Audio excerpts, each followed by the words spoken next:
اعوذ باللہ من الشیطان الرجیم، بسم اللہ الرحمن الرحیم۔ ہمارے بزرگوں نے اسلام کو کس طرح پھیلایا، ان کے اچھے اخلاق کی وجہ سے، ان کے اچھے رویے کی وجہ سے، ان کے اچھے برتاؤ کی وجہ سے غیر مسلم ان سے متاثر ہوتے اور اسلام کو قبول کر لیتے۔ اسلام کہا جاتا ہے کہ اسلام ڈنڈے کے زور سے پھیلا یا تلوار کے زور سے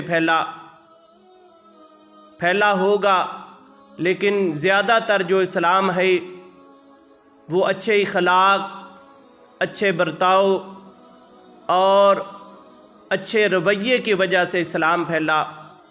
حضرت امام ابو حنیفہ رحمۃ اللہ تعالی